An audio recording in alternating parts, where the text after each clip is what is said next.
જ્યાં જઈ અને કાનમાં કીધું ને ત્યાં સરળ કરતા લીમડો હતો જીવીમાં ઉઠી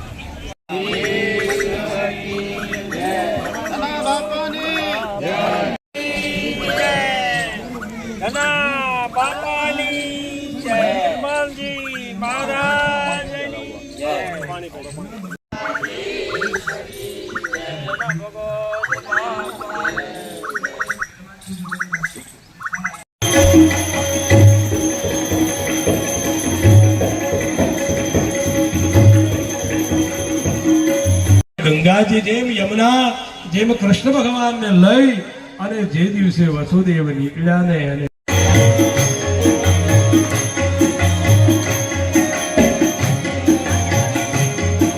કેવી કહેવાય છે પીપળાની જગ્યામાં ત્યારે પંદરો હોય તો ધના બાપા પોતાના કામમાંથી પરવારી સીધા પીપળાના આંગણે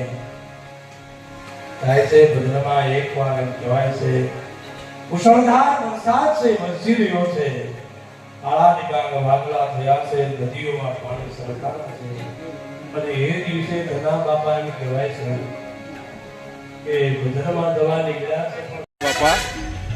સંત શ્રી ધના બાપાની 179મી પુણ્યતિથિ નિમિત્તે પૂજ્ય બાપાની જગ્યામાં ધના બાપાની જીવન ચરિત્ર કથા તેમજ ગુરુવંદના તેમજ પૂજા પાઠ તેમજ ધના બાપાની 179 તિથિ નિમિત્તે 179 કરતાં પણ વધારે વૃક્ષોનું પર્યાવરણ જતનના લાભાર્થે વાવેતર કર્યું, વૃક્ષારોપણ કર્યું તેમજ ભાવિક ભક્તોએ ભોજન પ્રસાદનો લાભ લીધો.